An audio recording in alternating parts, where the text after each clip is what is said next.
Welcome back, ladies and gentlemen. We missed you. The curse is broken. The kid is back.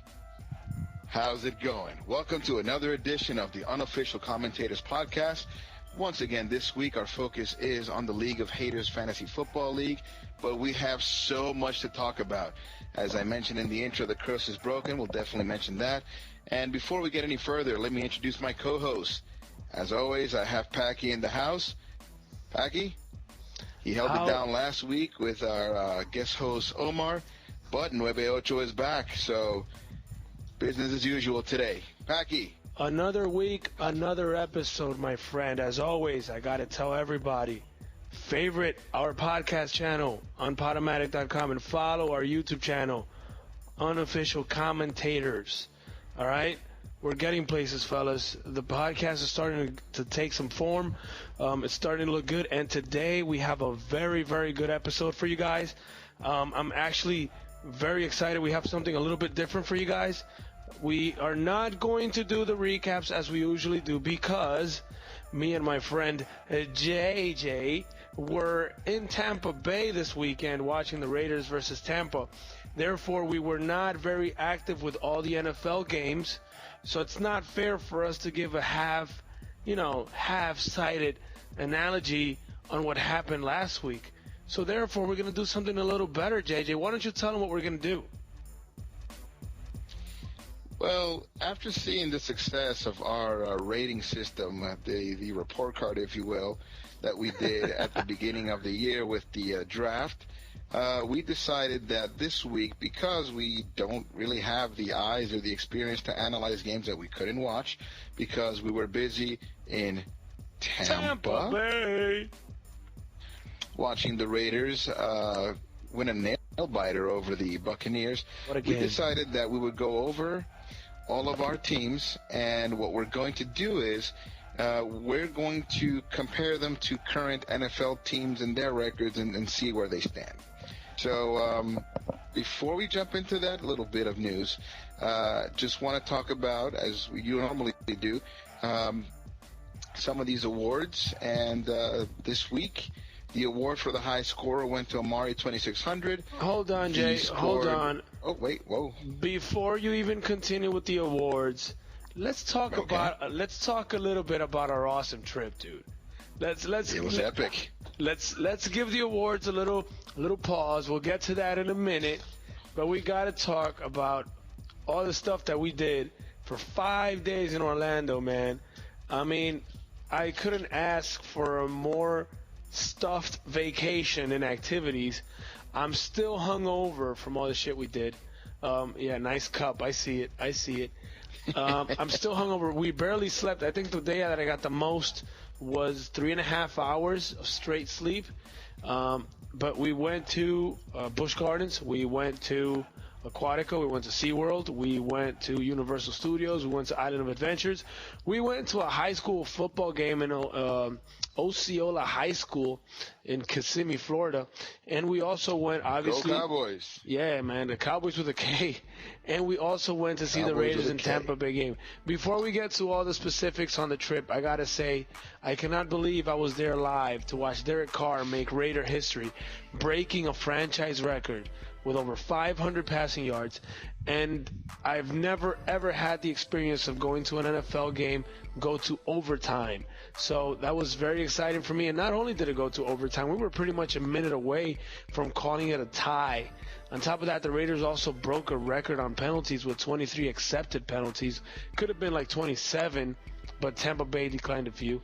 But boy, was it exciting, man. I mean, what was your favorite part of the trip? Because obviously my favorite part was the Raider game. I'm a Raider fan. I loved it, man. But what about you, bro? You know, as cheesy as it's going to sound, man, it was just good to see the football team again. Man, I missed the Crows. And aside from that, just part of the trip, rather, that we took part in, well, I actually really enjoyed the football game itself as well, man. We sat behind some other Raider fans that weren't yourself, and to see how passionate they are, man. And they travel. I mean, they were in Tampa Bay that day, but they actually came. They were in the Jacksonville game the week before, and just, you can't judge a book by its cover, but judging by, the appearance and the accent, they seem like California people, man, that just travel with the team. I mean, that's real dedication. Yeah, and they weren't the only ones that told me that. I met some Raider fans when we were in SeaWorld, and they told me the same thing. They were in Jacksonville game, and now they're going to Tampa. So that's pretty awesome, man. I got to love my Raider fans. I got to say, we did a small video clip of, pictures and videos and stuff from the trip. We went with some of the Crows football players. I'm going to leave the link to that, a YouTube link to that video on the description also, so you guys can see it if you feel like it. There's some pretty funny clips in there and some pretty cool pictures. We were a pretty good group, man. Fantastic, man. It was fun at my age to still get on some roller coasters. I saw that you even manned up and got on some roller coasters. Yeah, man, I'm a pussy for roller coasters. If you guys didn't know that, I am very scared of roller coasters. But by the last day in Island of Adventure, I kind of started letting loose a little bit, and we got on the Hulk, man. I even got on it twice, and I got in the front seat, and I am just regretting that I chickened out of all the other roller coasters that we visited during our trip, man. But I'll be back some other day. I'm definitely getting on every single roller coaster from now on. I finally learned how to ride it. It was awesome. I'm not so sure about the mantra one that puts you like upside down. That was pretty creepy. But all the other ones, man, were insane, and I'm just pissed that I didn't take advantage of it. It's you got to take baby steps into these roller coasters, bro. All right, well, that was the trip in a nutshell. There's still a lot that we need to discuss in terms of the fantasy football, which is what more people normally click for. But this podcast is more than just fantasy football. So I can't go on without mentioning that we're recording today on a Thursday evening and not our normal Wednesday slot, because yesterday, Wednesday, was Game 7 of the World Series, with two teams that combined had, what was it, like 176 years that hadn't won a championship? Yeah, a lot. But whatever the number was, it was the Chicago Cubs against the Cleveland Indians. Honestly, any team that would have won would have been, I would have felt like I was part of history. But in the end, I'm glad the Cubs won. They were due, man. 108 years without winning a championship. It was about that time. And many people are calling this the best playoff or the best World Series baseball game they've ever seen. Honestly, I don't know if I'm going to go that far just yet. But I can definitely say that I wasn't excited for a single playoff baseball game like I was last night, since probably the game where the Yankees won last time in 2009. But, at the time I was a fan. So, but being that I wasn't like necessarily a fan of either team or following them from beginning to end, it sucked me in. And I think it had like 40 million viewers in the United States. That's amazing. Yeah, man. I mean, you can't ask more from a World Series in baseball. And baseball, especially baseball that lacks certain, energy and certain excitement compared. Choose your words wisely, man. Yeah, there's some baseball heads that'll come for you.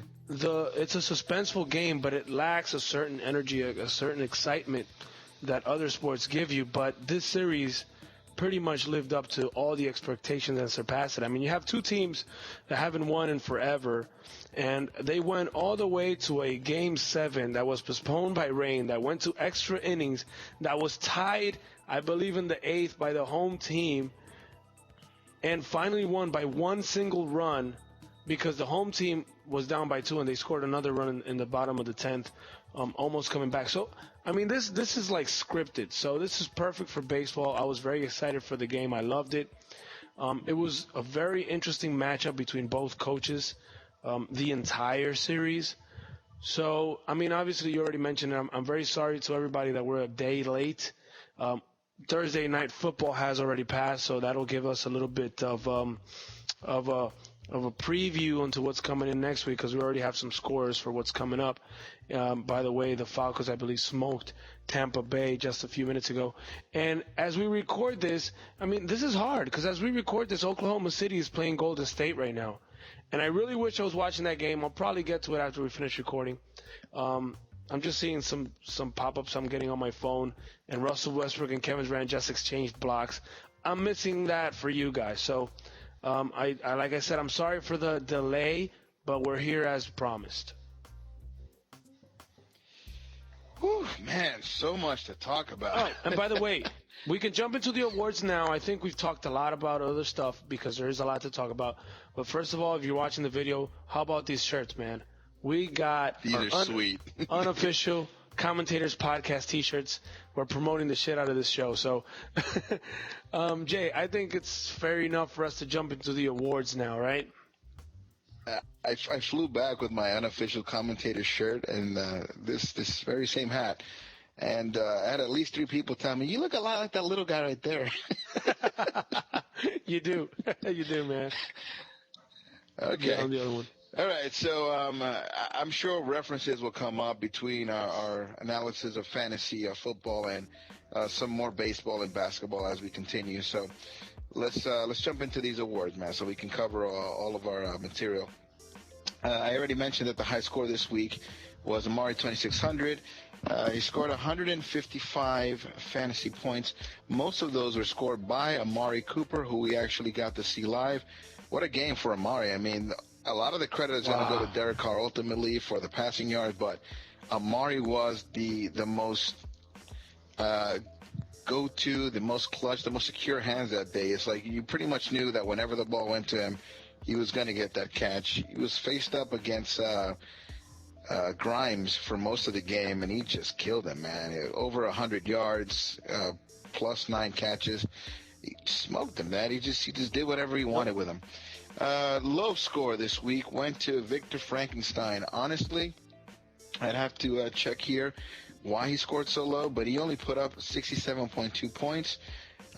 This is rare coming from a team that normally scores as much. I can't, honestly, I can't figure out why they scored so little, but that's neither here nor there. The point is you didn't win this week because you had the lowest score. And blowout. The blowout was Amari 2600, not over Victor Frankenstein's team, whatever it's called last week, but rather over the Real City Butterflies. This is a real blowout. He won by 66.3 points. The narrowest win. This is the one where you win by the least amount of points but still win. Honestly, I thought that one would go to me. I was expecting to see the stat correction come back and bite me in the ass and take my win away. Actually, the stat correction came and added like 0.5 points to my score. So awesome. I'm sorry for Cousin Juan. Cousin Juan still has the record for having a win overturned by a stat correction.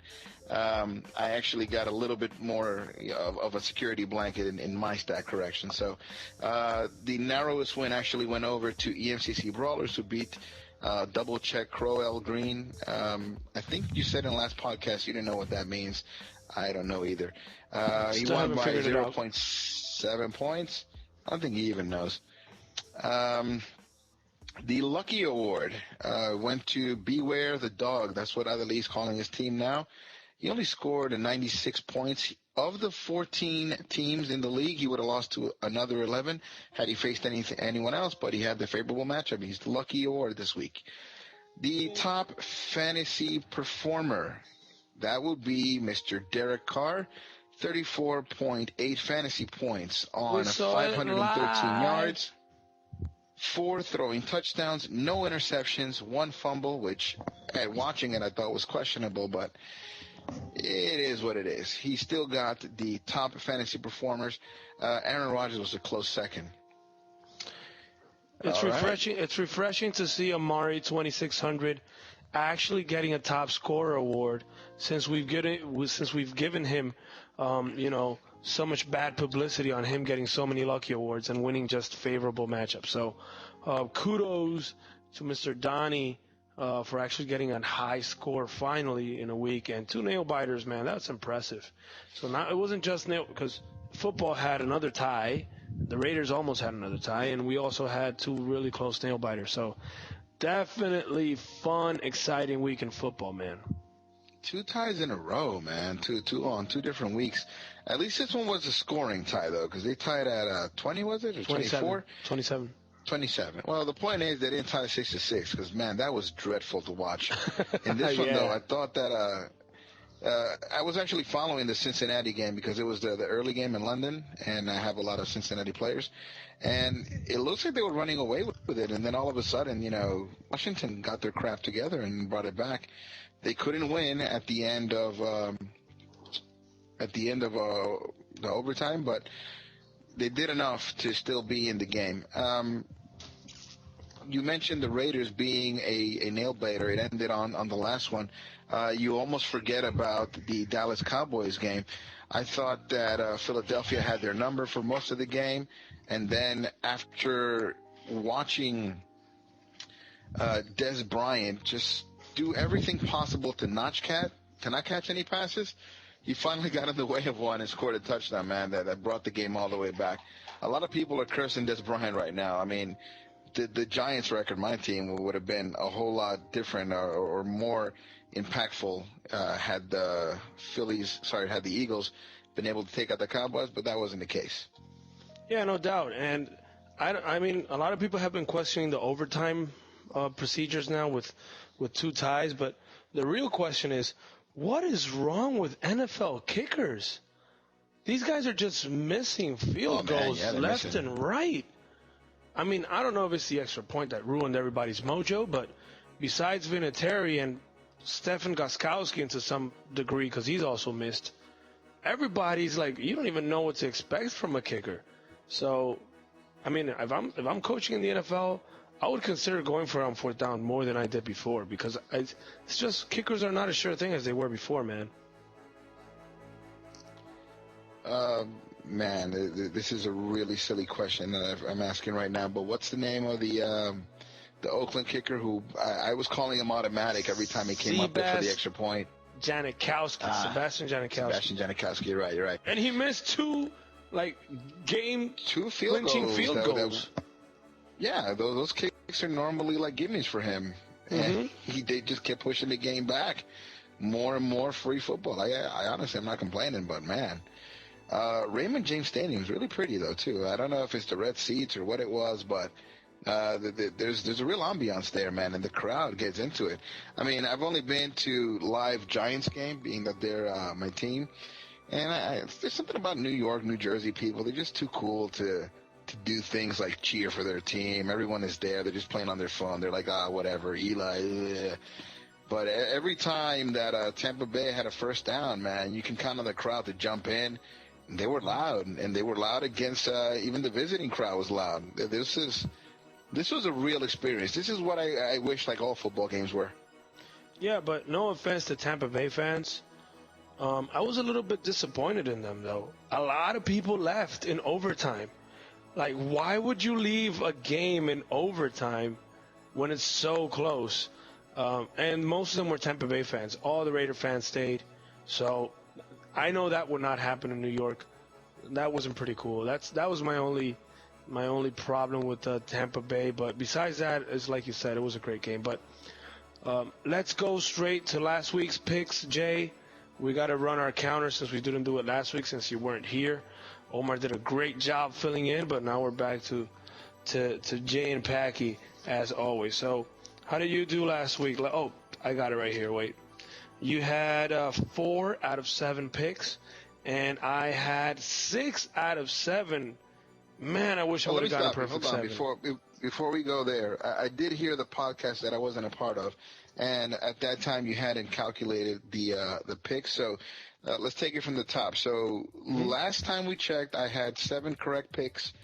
That was week 6, and then I picked 4 in week 7. 4 more in week 8, so that brings my total to 15. You had 8 to start at the end of week 6. You picked 3 in week 7, so at that point we would have been tied. But this week, you surprised the heck out of everyone, and you got 6 correct picks. That's so right. that puts you 2 picks ahead of me. You have 17 for the year, and we're still going forward. Because I'm awesome. Yeah.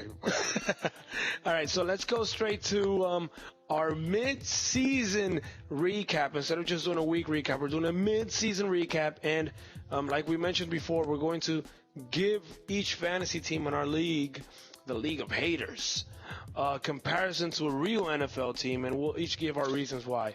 My friend... Spread the hate. Yes, my friend JJ is going to go over the No Ordinary division, and I'm going to go over the Salami division. We're going to start with worst record to best record. So, Jay, I know I have the worst record in the No Ordinary division, so you might as well start with me. Well, currently number 14, if the playoffs were to start today, out of 14 teams, A Tribe Called Wentz. A Tribe Called Wentz said this year, he'll say now that it was a joke, but starting this year, he gave his team an A+ at the draft. He was expected to do really big things. A semifinalist last year. You would expect, normal play by Paki, who I'm actually playing in another league with, and he's doing pretty well. I'm going to do this, another league, because, any league that's not this one doesn't exist to us.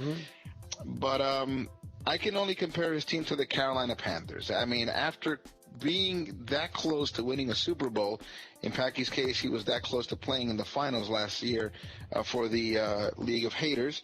It turned out that it hasn't gone his way. Injuries every week, similar to what Carolina has gone through, having to overcome injuries, in particular to one Mr. Cam Newton, who's missed a game, and Jonathan Stewart, and so on and so forth.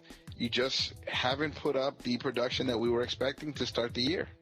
And to briefly contribute to that, the Panthers had a very big win this Sunday over a good team. So did I, over Brady's Girly Men. So, moving on to the other division, the bottom feeder on this division is Charkandrick Grimes. I must say, I do not understand this name. I'm very confused. I thought Speedy Gonzalez was an awesome name, and I was waiting to record the podcast to say how awesome that name was, and now you just killed it with Charkandrick Grimes, and I mean it in a bad way. I'm sorry, bro. I cannot. Yeah, because you're like, I don't understand that one either. You killed the beat. No, man, you killed it. It's not cool. So I'm sorry, man. The joke is officially dead. Yeah, I don't. Go back to Speedy Gonzalez, man. I won't judge you. That was a good name. You're even starting Mike Wallace, so I don't even know why you're forcing with the new name. Speedy Gonzalez is perfect. But Charkandrick Grimes, I think the perfect comparison for this team is the New York Jets. They haven't been able to, establish an actual winning streak this year. A lot of hopes were coming into this team after the draft or entering the season, yet they haven't had solid quarterback play all year in fantasy. Similar to the Jets in real life, they haven't been able to get anything from their quarterbacks, and they haven't established any type of solid winning streak. They also have some good production from their position groups. In this case, Charkandrick Grimes from their running backs, such as Le'Veon Bell, and also from their wide receivers in Kelvin Benjamin, Stephon Diggs. When he's healthy, he has been a nice surprise. So has Mike Wallace, and J.J. Nelson did some pretty good things lately from Arizona, which nobody expected anything from. So the Jets have had good production from the receivers. They've had good productions from the running backs. But they've had nothing from the quarterbacks, and that's cost them dearly. So, Mr. Charkandrick Grimes, you are the New York Jets. If the playoffs were to end today, Charkandrick Grimes is 12 overall. 13 overall, if the playoffs were to end today, is Beware the Dog. I'm going to compare him to the Cincinnati Bengals. He actually started the year with two Cincinnati Bengals. He had both of the running backs, Jeremy Hill and Giovanni Bernard. Their record, while tied currently in a logjam with a lot of other teams that are 3-5, is not indicative of the talent on the team. For the most part, they, on paper, you would expect them to get more wins, but that just isn't the case. Now, long are the days of when you had both Giovanni Bernard and Jeremy Hill, but currently, given that you drafted second overall and you had Odell Beckham, you would have expected your team to be much higher, similar to what I feel would have been the record for the Cincinnati Bengals. So, sir, beware the dog. You are the Cincinnati Bengals. No doubt, no doubt. And I actually like that comparison. It's also a team that you expected some production from at the beginning, and they haven't come through. On my side, I got Pimpin' Ain't Breezy, which is yourself, Mr. JJ98. On your case, I got the New Orleans Saints for you. And the Two-game win streak. Yeah, the reason for that is similar to the Saints. You've had a 3-game losing streak, and you've also put together a 2-game win streak, just like the Saints. And you have put up over 100 fantasy points every week, which is similar to New Orleans Saints offense, that they're putting up the numbers every week. They're simply not getting any victories. You only had 1 week under 100. All the other weeks you've been pretty consistent with your scoring. So very similar to the Saints. Unfortunately, your consistent scoring has not translated to the amount of victories you wish. You're at 3-5, a little bit under 500. The Saints are 3-4, a little bit under 500. They've had a bye week, so that's why they're not the same record as you have. But on top of that, you also got Drew Brees, right? So you got the Saints quarterback, which makes the perfect comparison. So I think that's the perfect team to describe Pimpin' Ain't Breezy. Understood. If the playoffs were to if the playoffs were to start today, Pimpin' Ain't Breezy would currently be at number 10. So I'm making my way up, man. There was a time when I was 14. So 10, just a few wins away. If I win this week, then I'm in the conversation. And that's all I need to do, man. Just get in the conversation. All right. Coming up next, I have the EMCC Brawlers. I compare them to the Baltimore Ravens. Now, the Baltimore Ravens are kind of a quiet team. While everybody's concerned about the two commissioners not being at the top of the divisions where they always are, nobody really talks about the EMCC Brawlers. Aside from that, they also get a lot of production from their tight end, which is kind of a staple in the Baltimore offense, that and defense, which EMCC doesn't have a whole great big deal of. Another thing for EMCC, the running game is a bit erratic. He traded away Matt Jones, but for some time, though, it was like a coin flip. Like there were some games where they were awesome. There were some games where they were really quiet. And now it looks like, they're counting on a lot of Tennessee players, which is actually another team that I could have compared them to, given also on the reliance on the tight end. And pretty much at this point, that team basically is as strong as their quarterback. The week that they won against me, I know that a lot of it had to do with the quarterback, Ben Roethlisberger, who's currently out. So it was a bit of a coin flip, but I'll stay in that division where Roethlisberger's in, and I'll give you a rating of a Baltimore Ravens. Currently 11th if the playoffs were to start today. Awesome. And now moving on to the Brady Dildo Throwers. What a name. I can only assume that he is playing. What the hell? I can only assume he's playing Brady's Girly Men this week, because remember, Mr. Darrell likes to troll. Keep it clean, man. My kids watch this. My kid, it's only one. Well, dildo's not specifically a bad word. Just tell her it's a toy that grown-ups play with. You don't have to get into specifics. I still don't get the name. Grown-up gentlemen like Darrell play with that? I've never seen Brady throwing a dildo, so this is a very complicated name for me to understand. But the Brady Dildo Throwers, standing at 4-4, to me, they're the San Diego Chargers, man. The San Diego Chargers, because they're a very scrappy team. They get lose or win. Most of their games have been relatively close, similar to the Chargers. And they have put up some losing streaks. They've put up some winning streaks, just like the Chargers. I know the Chargers' record is a little bit worse than this team is, because they're at 4-4. The Chargers are 3-5. But the similarities are there. They have had some good production from their quarterbacks, and Andy Dalton and Eli Manning, similar to the Chargers. And although they don't have any big names at the wide receiver position, they've gotten production from it, similar to the Chargers, which is Tavon Austin, Golden Tate, and Jamison Crowder. I mean, Jamison Crowder, come on, man. This guy has actually been pretty good in fantasy, and this is a no-name guy. Similar to, like I said, similar to the Chargers, who's lost Keenan Allen, and they're depending on Travis Benjamin and Tyrell Williams. You also have some good production from the running back position in Devontae Freeman, similar to the Chargers, getting some production from the run game. But unfortunately, the record does not really say how good the team is, and I think this applies for Brady dildo throwers. So you, my friend, are the San Diego Chargers. Loco, no vuelva a decir eso con tanto gusto. What the hell happened there? I did it on purpose. Dildo. I did it on purpose. Don't ever do that again. All right. Don't let me talk about this team again, and otherwise I'll do it again. Please. All right. If the playoffs were to end today, start today, man, I'm never going to get this right. I need to drink more.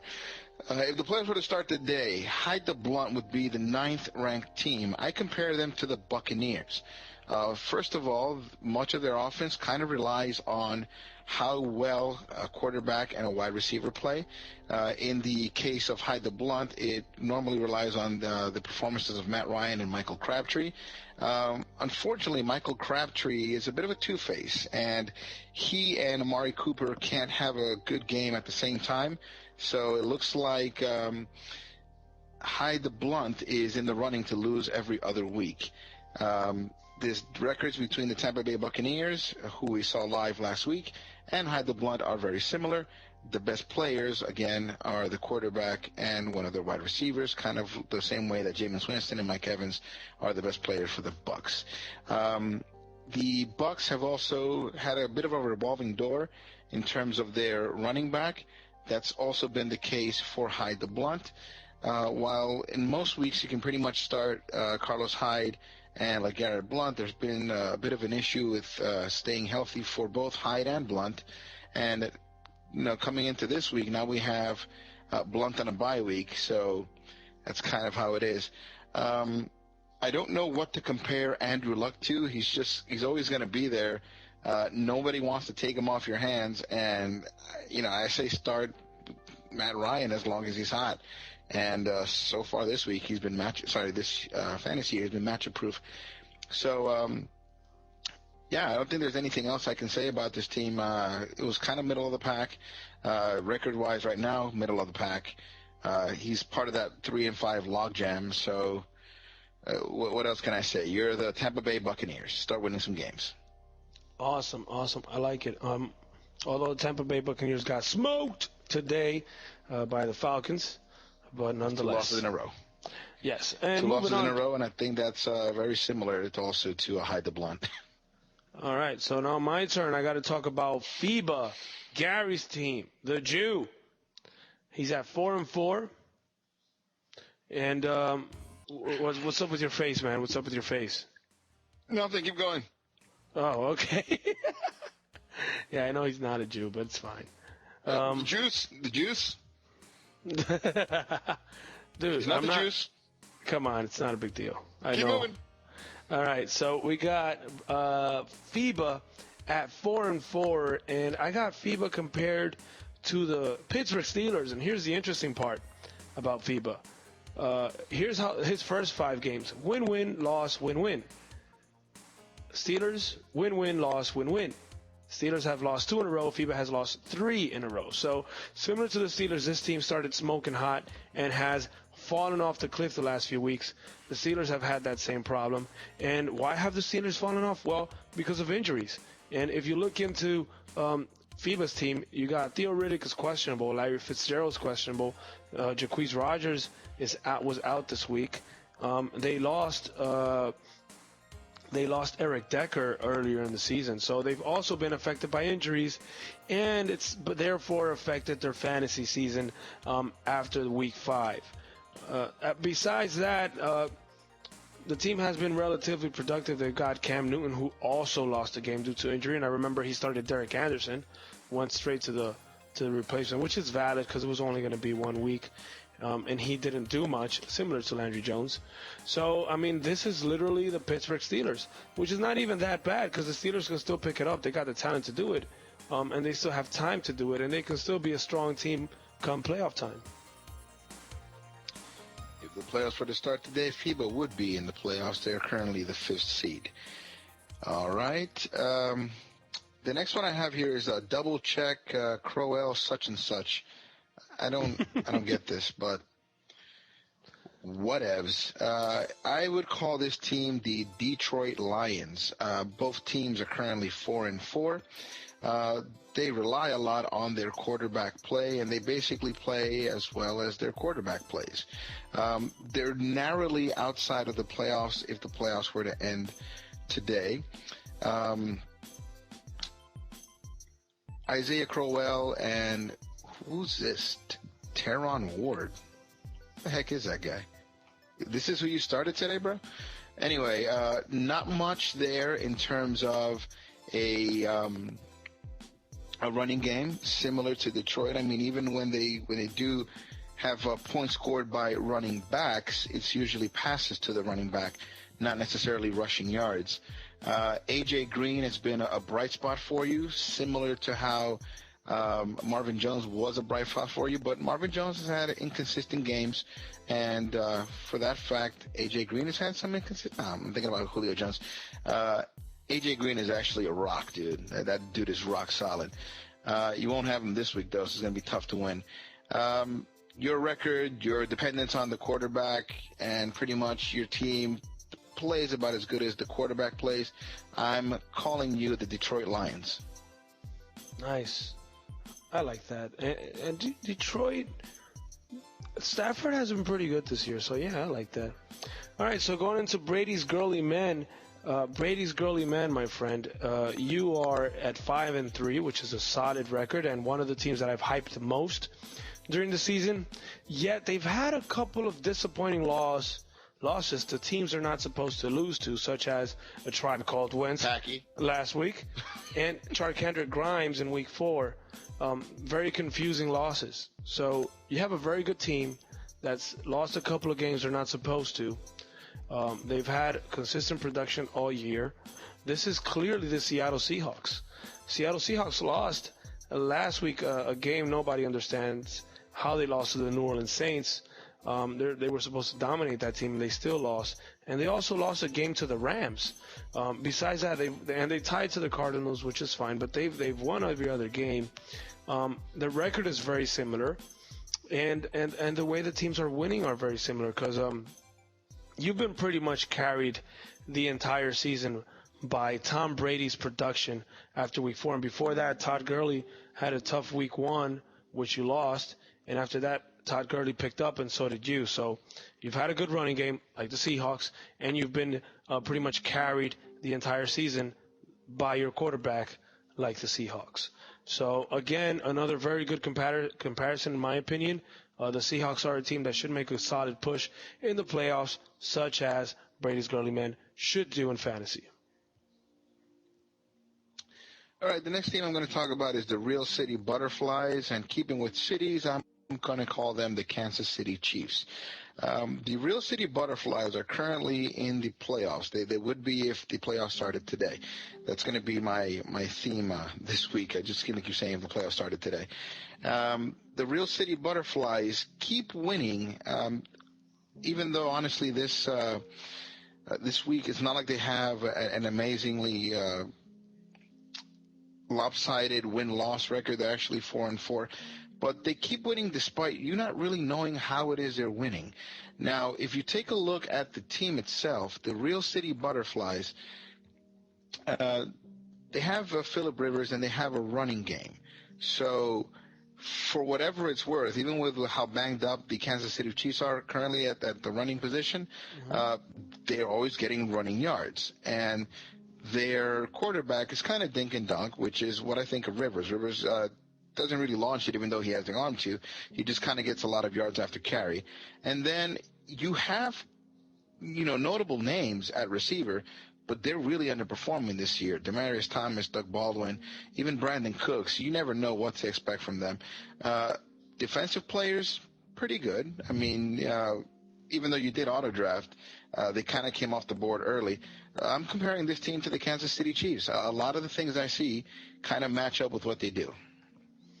Awesome. Now, moving on to So Loyal Action Boss at 6-2.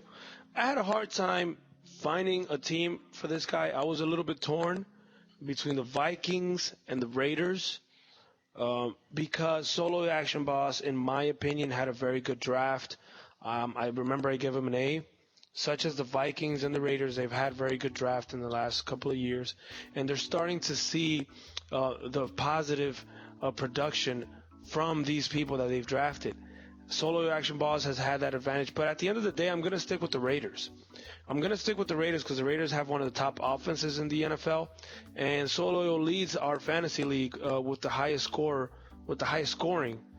I believe, at 1,066 points, the only one over 1,000 points scored this year. So it's kind of like the Raiders also. I see here that the Raiders have won 5 out of their last 6 games. Solo has won 4 out of their last 5. So it's very similar the way that they've actually maintained a very good record throughout the year, although they've had a couple of losses here and there to mess up their win streaks. Very similar to the Raiders. So on top of that, Solo has Derek Carr. So I guess it's the comparison that makes sense right now. So I'm going to stick with the Raiders for Solo. I can dig that. The last team I'm going to compare here is going to be Amari 2600. Originally, I thought of them as the Denver Broncos, being as how the fact that they don't get scored on enough is practically the reason they win.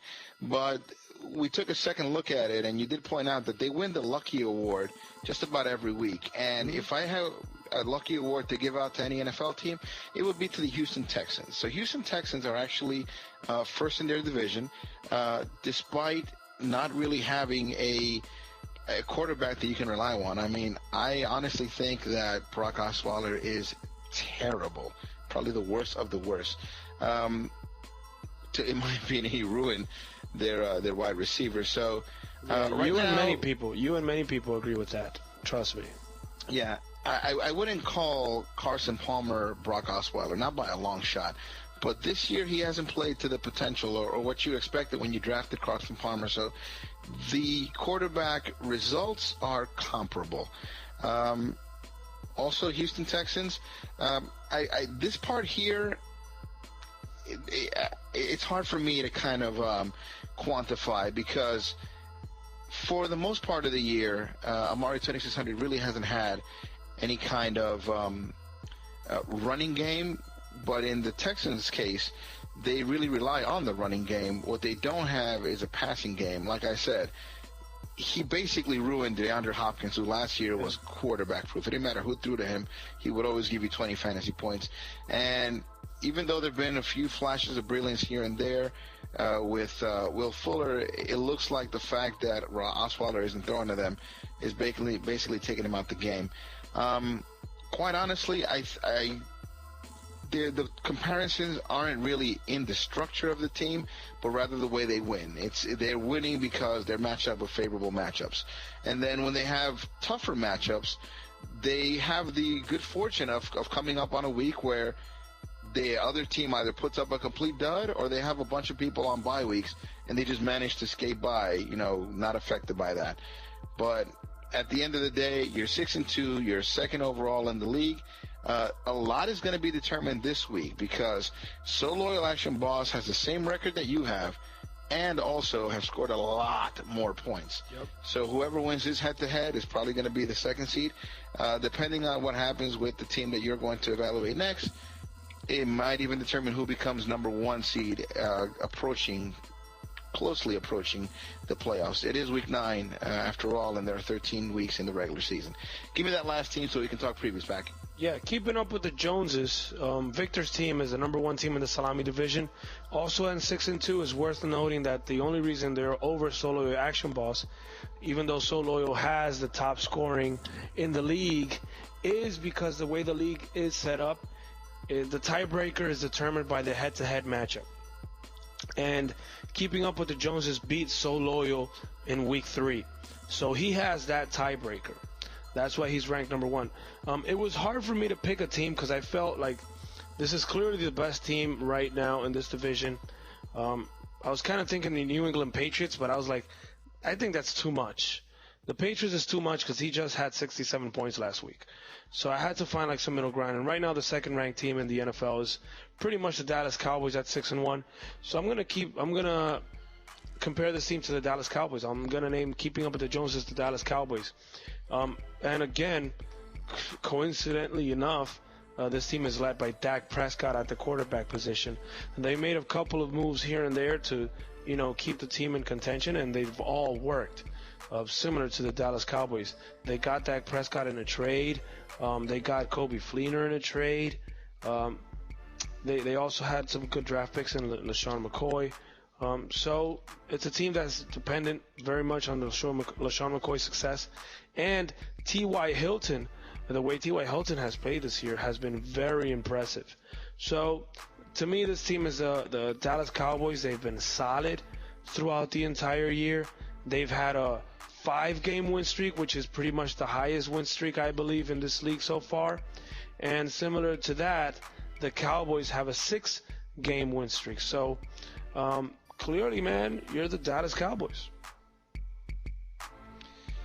All right, man. So there's something for the guys in the league to chew on, to talk about until the next podcast comes out. I know that there will be some wonderful comments, a whole bunch of hate spread all over the place. I only ask that you channel your hate the right way and comment both on the YouTube page. Also give us a comment on the podcast. And if you want us to read anything on the air, email it to us to the Unofficial Commentators at gmail.com. That's without the D, by the way. It's just Unofficial Commentators at gmail.com. All right, so let's get into these previews, Paki. So before we start naming the teams, let me just cover briefly who we're not going to be talking about this week. 6 teams on bye: the Houston Texans, the Arizona Cardinals, the Chicago Bears, the Cincinnati Bengals, the New England Patriots, and the Washington Redskins, all on bye. These are all teams of significant fantasy relevance. So as we go over some of these weeks' matchups, we're going to be noticing that there are significant gaps in a lot of people's teams. I guess that even after Waiver Wednesday, we're still waiting on a few drop players' waivers to clear, and possibly they're still being rearranged on Sunday morning.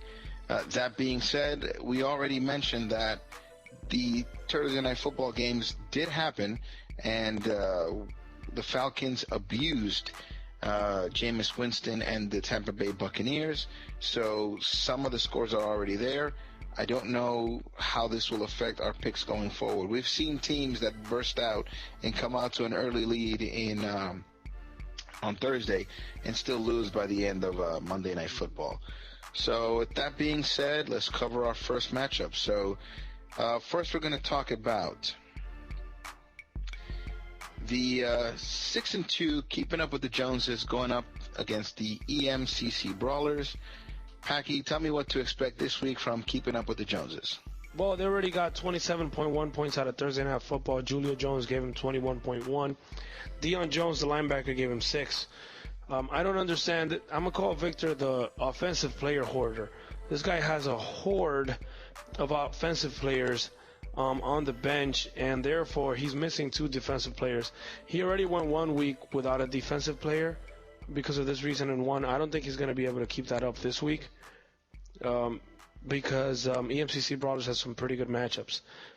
I do like the individual matchup of each player. He has 3 New Orleans Saints going up against San Francisco. What I don't like is it's at San Francisco, and we know the Saints offense is not as productive, even though San Francisco is horrible defensively. And he also has Dak Prescott going up against Cleveland, which is a good matchup. So the matchups are good. I just don't see how you can do it without 2 defensive players and without a kicker. And I kind of understand that you got a couple of players that are hard to drop, but come on, man, get your roster full. I'm guessing Victor's willing to take this loss.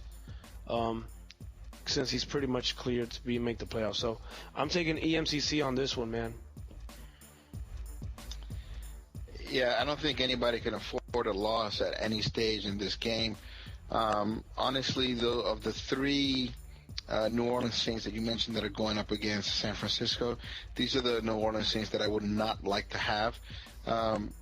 We do have a pattern where he likes to what's the word I'm looking for? He likes to troll us. I mean, you have Julio Jones and Julio Jones, and you have him at your flex spot when clearly he's your number one receiver.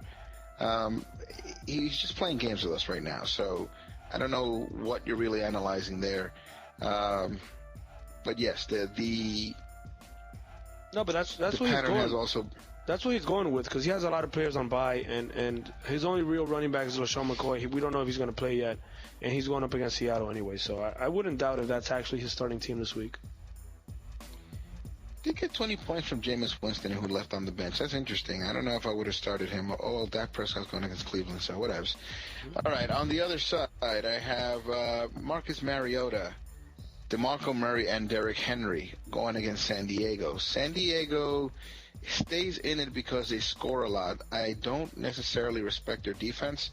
I think that for the most part, Mariota and DeMarco Murray should have a great game each. Derrick Henry, I don't know if this is the week where Derrick Henry starts getting the bulk load of the carries, which people have been calling for the greater part of the year. Nonetheless, DeMarco Murray is no longer listed as questionable. Whatever toe injury he had, it seems like he overcame it. Let's not discount DeMarco Murray being able to come out there and hurt his foot again on the very first play, and then it'll all be Derrick Henry. But if you're expecting 30 points to stay in this game, 15 from each player like it happened last week, I wouldn't count on that. Des Bryant is back, and he's going up against Cleveland. Des Bryant had a very quiet 3 quarters of football. Then he kind of came on for the fourth quarter and overtime. I wouldn't call it very quiet necessarily. He had 70 yards on 2 catches, but he did get the ball thrown at him a lot. He just didn't catch many balls. It seemed like he was jumping up there without the intention of catching the ball. If you saw that game, and this is one that we actually got to see after the Bucks and Raiders played, and then we actually made it home for Sunday Night Football. I saw that Des Bryant, even though he was well defended, this isn't the kind of defense that Des Bryant usually faces, and he still should have taken advantage of that.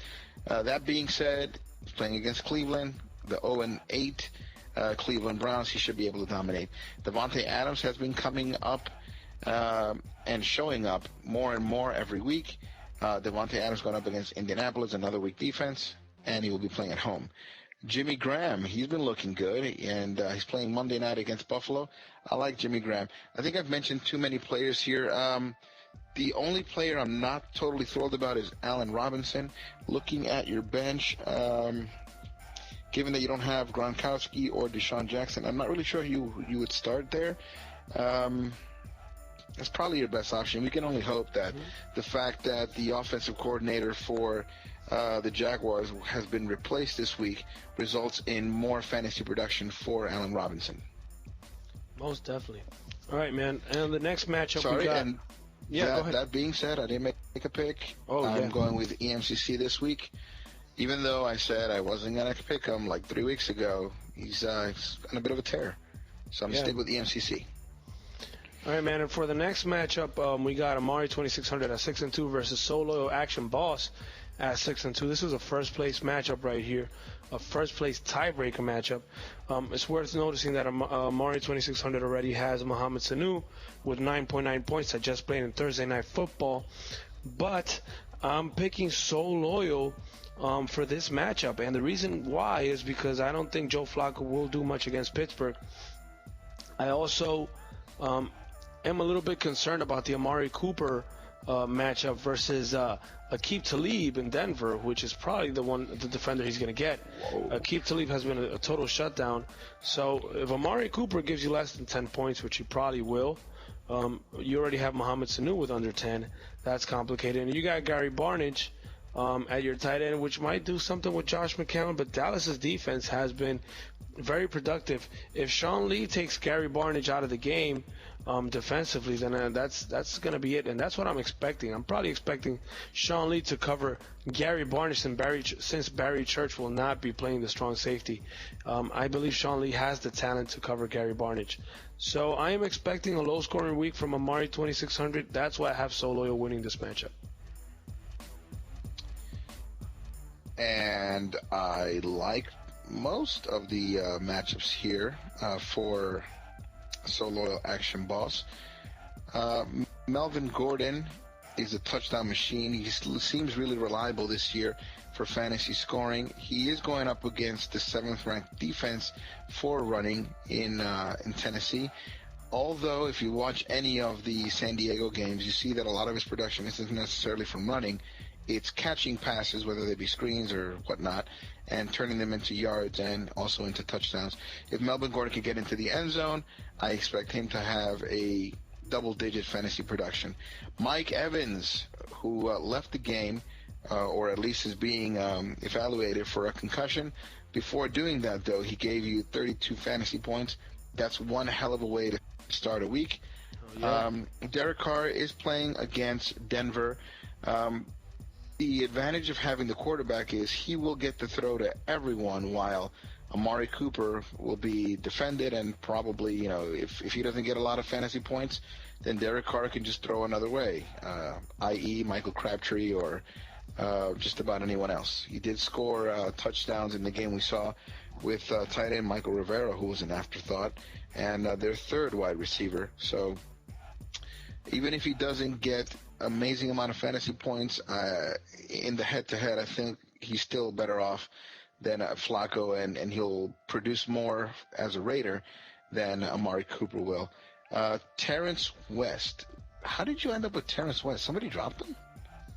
I think you picked him up on the waiver wire. Yeah, but wasn't he the number one guy in Baltimore? Well, Action Boss has had a keen eye for waivers. He picked up Derek West. How he was available is amazing to me. Emmanuel Sanders should have a better week this week against Oakland, even though he's playing at Oakland. But from what I saw, Oakland doesn't mind giving up big plays to wide receivers, just as long as they ultimately win the game. And they win it with offense, not necessarily defense. So even though Emmanuel Sanders may not score touchdowns, he'll definitely get a good number of catches. I predict over 100 yards. Travis Kelce against Jacksonville. Whenever you fire someone, dismiss them, make a change at the higher up positions, you expect the team to kind of shake it up. This is a game where I expect Jacksonville to shock with their production. Will it be enough to bother or to affect Travis Kelce? I don't think so. Travis Kelce is probably the most reliable player in Kansas City. Also consider that Spencer Ware went down. I think they picked up Spencer Ware went down. They lost Jamal Charles. They had a third-string running back, and they picked up someone else. The running game is a mess. We know that they don't throw to the receivers. Nick Foles, of all people, is going to start in Kansas City. You know what? I don't even know what to tell you there. This is one that you need to keep an eye on. This Travis Kelce game, or whatever he scores there, could make or break your week. That being said, for the rest of the year, I'm not picking against Action Boss. So once again, I'm going to take Action Boss this week at home to beat Amari 2600. Amari 2600 had the highest score of his fantasy season last week. He will not repeat that. This will be another 70-point week for Amari 2600. Action Boss moves to 7-2. Wow, that's tough. 70 points. Well, I think he'll do a little bit better than that, but definitely not higher than Soloyo. The next matchup we got is Double Check Crowell Green. God damn it, that name, I hate it. At 4-4 versus Real City Butterflies at 4-4. I got Real City winning this one, and the reason for that is because I believe Aaron Rodgers will put up some good numbers versus Indy. Aaron Rodgers seems to be back. He had a great game last week, but Isaiah Crowell versus Dallas, I'm not very convinced. Your running back, Teron Ward, only gave you 3 points already in Thursday Night Football, and you got 12 points from your tight end Austin Hooper, which is fine. But Allen Hurns and KC, I don't expect much from him. And Kenny Britt in the Rams, I cannot believe the Rams are still going with Case Keenum. Jared Goff should start. As long as Case Keenum is there, I'm not expecting anything from any wide receiver in a St. Louis Rams uniform. They could have a big week here or there, but there's no way for us to predict. So I think you will have some good production from Michael Thomas and Aaron Rodgers. I do not see you getting anything else from any other one on that roster. So I'm sorry, man. I got to go with Real City Butterflies on this one, bro. Was it Achilles that stood in the middle of the arena and yelled, "Is there no one else?" Who the hell is Teron Ward? Yeah, man, it's a 14-team league, man. The waiver wire is thin. Right now, man, you got to pick up anything. As long as if you're suiting up for a football game, you're a valid pickup. It's pretty. Hold on 1 second. I'm gonna do something live right now. So available running backs.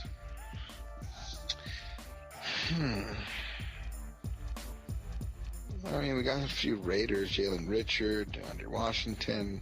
Yeah. For whatever that's worth, I mean, they at least have roles there. I mean, Teron, what was his name, Smith? Teron Ward. Teron Ward. They already have 2 running backs that normally split carries, and you're going to pick the third one, the one that nobody really knows? What the hell's going on there? That's why he deserves to lose. Yeah. He gave you 3 points, by the way, so kudos to you for that magical pickup. If you couldn't tell, I was being sarcastic. Okay. I'm also picking Real City Butterflies, man. This is another team. I don't know how they keep doing this, but they're going to get a win today, or this week, rather, and they're going to go to 5-4. Phillip Rivers against Tennessee. Tennessee defends very well against the run, but they are 20th against the pass, so you can throw on them. Ezekiel Elliott is going to run rampant all over Cleveland. Even with the addition of Jamie Collins, I do not think that they can do much to stop Ezekiel Elliott. Jay Ajayi is back. He is facing a slightly stronger defense for running than it is for passing, but with all that being said, I don't expect Ryan Tannehill to throw.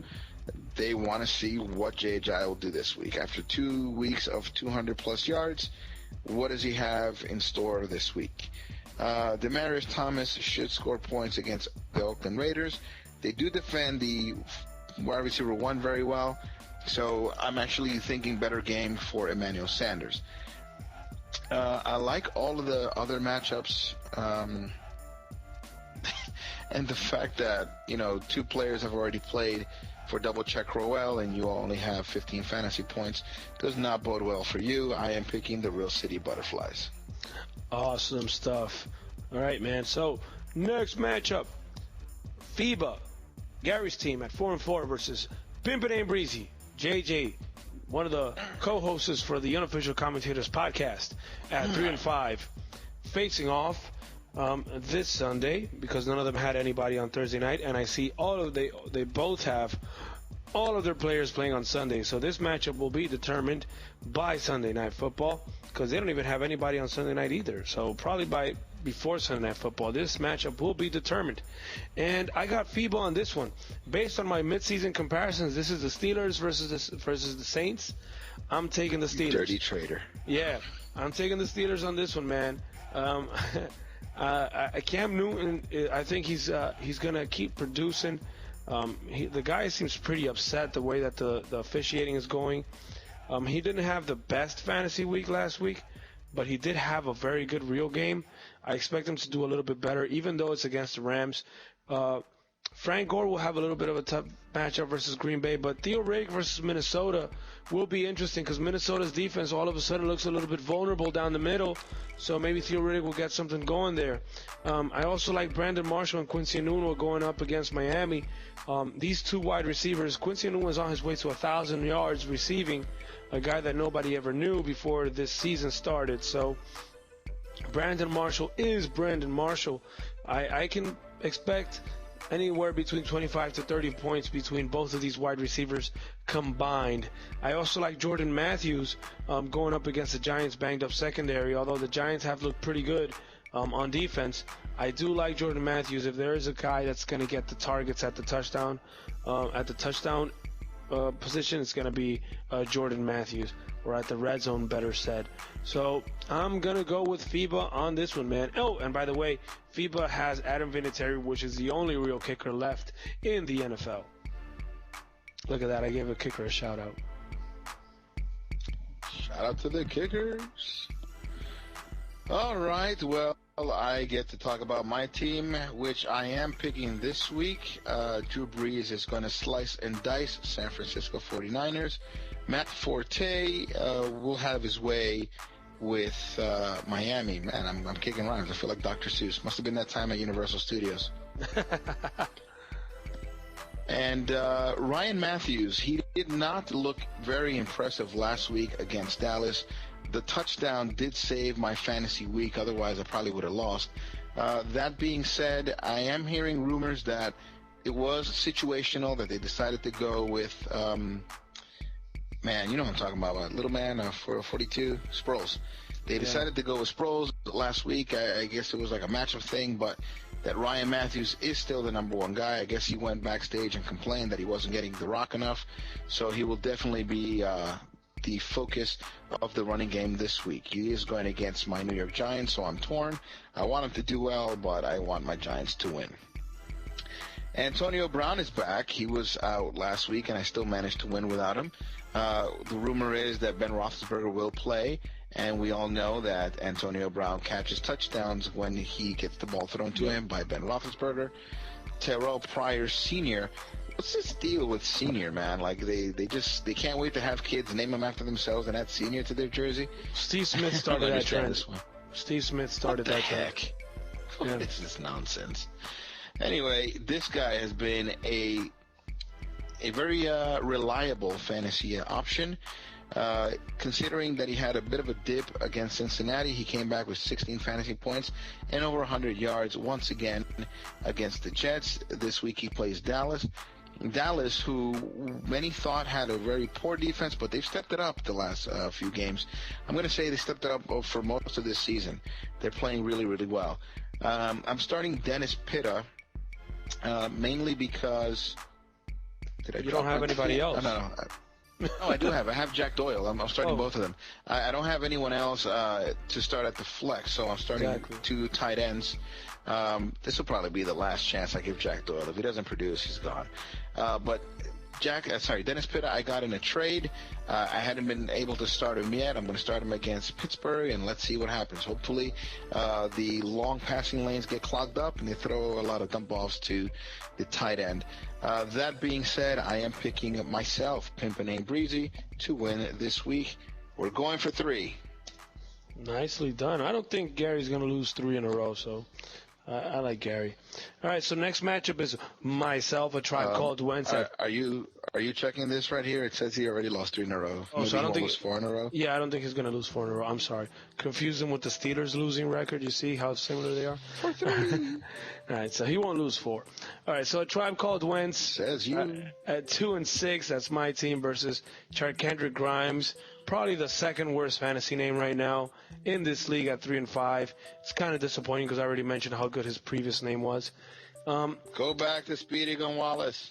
A Tribe Called Wentz, and believe it or not, I kind of like Kendrick Grimes to win this matchup. I have not been very satisfied with my team. I have gotten nothing from my quarterback position, and I got Blake Bortles going up against Kansas City, who's a very tough matchup. Christian Michael versus Buffalo on Monday Night Football. I like that. But Christian Michael hasn't been that crazy good either. He's just gotten some touchdowns, but he hasn't even gone over 100 yards. He hasn't even gone over 70 yards rushing in the last 4 weeks. Matt Asiata is a desperation start at running back since I have David Johnson on a bye. Tyrell, that one hurts. Yeah, I'm a little bit torn at the fact that I have to start 2 Dolphin wide receivers against the Jets. that should be a good thing, but I don't know. I'm just not feeling it that much. So yeah, man, I'm not really feeling my team this week. I'm kind of stuck. David Johnson is the only thing the only bright spot on my roster, and he's on a bye week. Trade you for him. No, he's the only bright spot on my roster. I'm not letting him go. He's on a bye week, therefore I'm not liking my team this week. Why the hell the Grimes? I'm looking at this. I don't get it.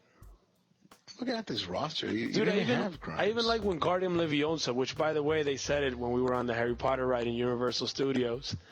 That was even better. Yeah, I actually like that one. I still can't say that, but Speedy Gonzalez, man. Bring it back. Bring it back. All right, so this week you start Sam Bradford against Detroit. After starting 5-0, the Vikings have lost 2 in a row. Can they lose to another run-of-the-mill kind of middle-of-the-pack team? I don't know. It doesn't really matter. You can usually count on Sam Bradford to get you in the realm of like I don't know, 12 to 15 points. So expect that from him.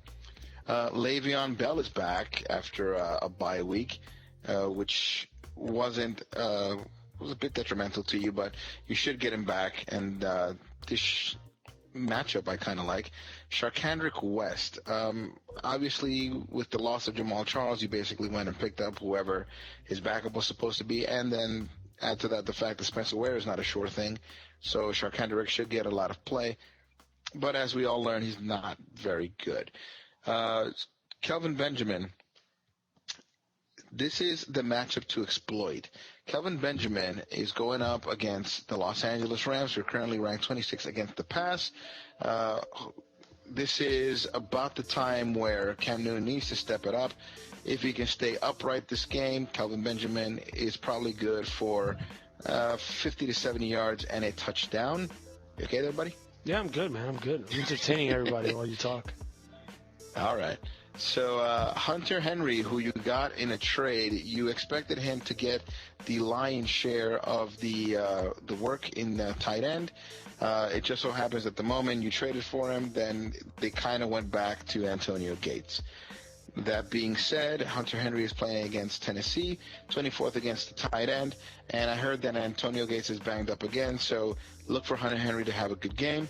Mike Wallace, well, you know, there's only like 2 real results on Mike Wallace. He either goes long and scores or, you know, just kind of shows up.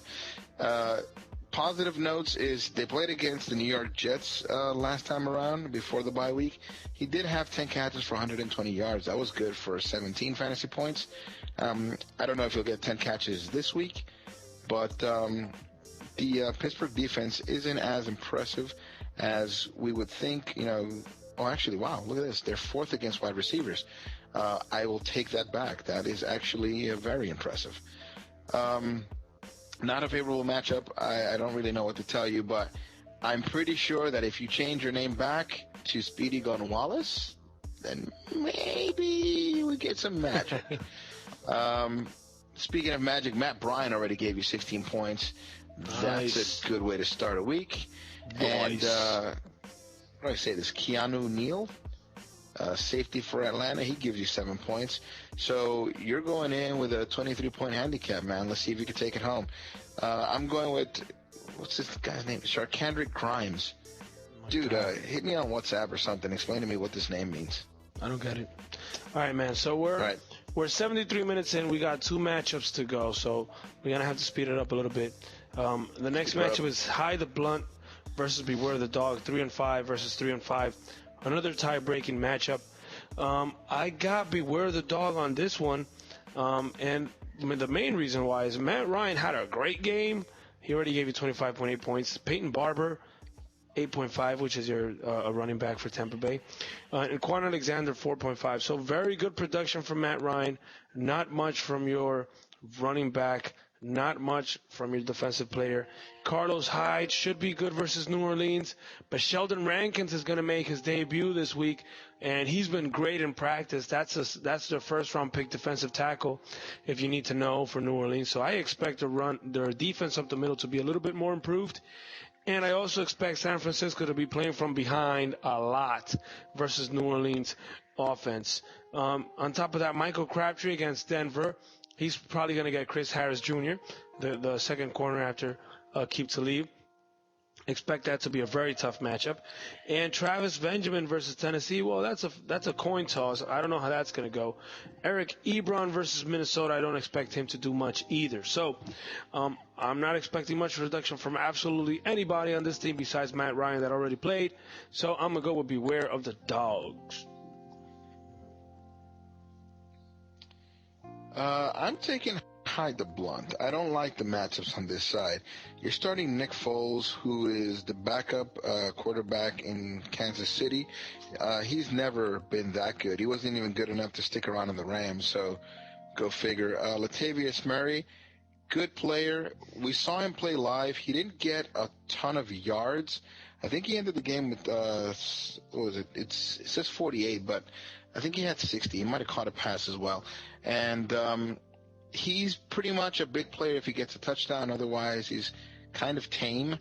And you have a empty roster spot at the running back, probably waiting to see whether or not Spencer Ware is going to play. Mm-hmm. Currently, he's concussion. He did not practice on Thursday, so it's not looking good for Spencer Ware.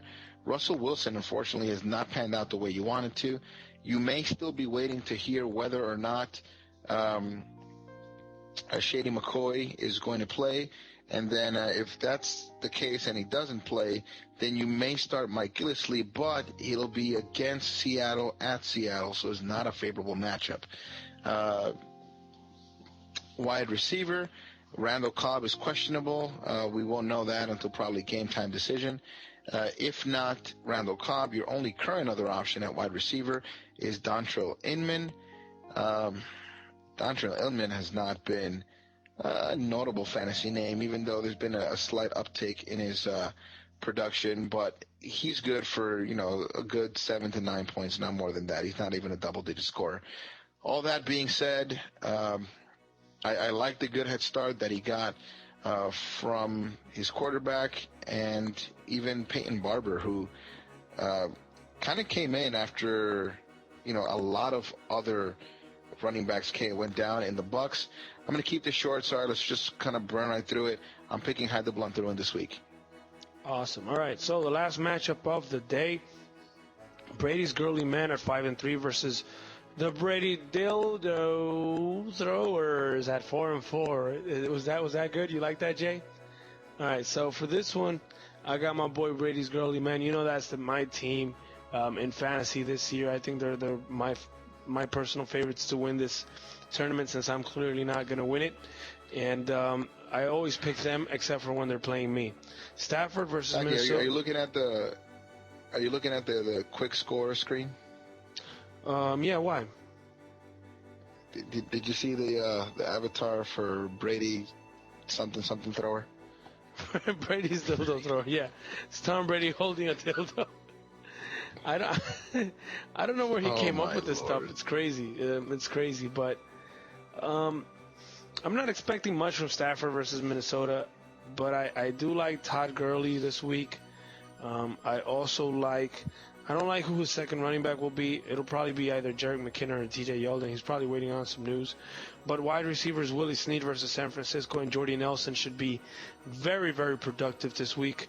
Delaney Walker should also be very productive, assuming he plays. And Antonio Gates doesn't seem to be questionable anymore. So that's a valid flex start, that can give him some solid points.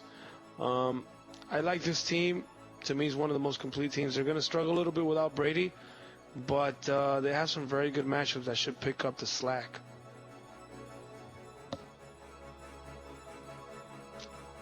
You can't spell elite without Eli. Dude, I'm not going to say this name. This is ridiculous. What the hell? Brady dildo throwers. Okay. Go ahead, So man. Devontae Freeman already gave you 11 points. You got 10 points from a defensive player, Bradley McDougall. Mm-hmm. Who are these people? Robert Alford could have had slightly better production there, but he is a cornerback, so there's an easy way to keep a cornerback out of the game, and it's to not throw their way. I'm thinking that these are a bunch of plug-ins based on the fact that you have 1, 2, 3, 4, 5 players on bye.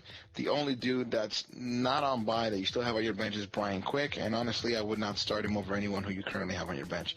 You picked up Victor Cruz. Victor Cruz has been kind of quiet. He does usually give you good games against Philadelphia. Who's there? Golden State against Minnesota, I don't like. I honestly, the Philadelphia defense has been pretty strong. I'm not sure that I'm buying Eli Manning against Philadelphia. Eli may end up throwing 3 interceptions. I just hope he throws for like 700 yards and they still win. Darren Sproles, from what I hear, everything I'm getting is that Mariah Matthews is unhappy with his role, so Darren Sproles may not get the bulk of the running this week. As much as I hate to say it, I think that both of these teams actually have very bad matchups. But it's looking like Brady's Girly Men might take this one. All right, man. And frankly, I don't want to pick the other team because I just don't want to say their name. This is ridiculous. I did cut my man bun, but it's so eerily weird how similar I am to this little emoji on our icon. It's crazy. I just noticed I'm very burned. You look like that little man right there. I just noticed I'm very burned. It must be from the Tampa Bay game and the whole Orlando experience. But that sums up today's episode, guys. Remember to leave a comment or send an email to us, unofficialcommentators@gmail.com, Unofficial Commentators on YouTube, Unofficial Commentators on Podomatic. Favorite the channel. Don't forget to visit and follow food.inc.rd, our boy Joel Reyes' restaurant on Instagram, and go visit the restaurant for goddammit and go eat there as well in the Dominican Republic if you're here. So, wow, that was traveling. Stop by. That was a lot of information, man. We're over 80 minutes. The guys are gonna kill us. I think it's time we cut it. So, if you have anything else to say, Jay, let me know. Back to the life, everyone. Good luck in week 9. And see you next week.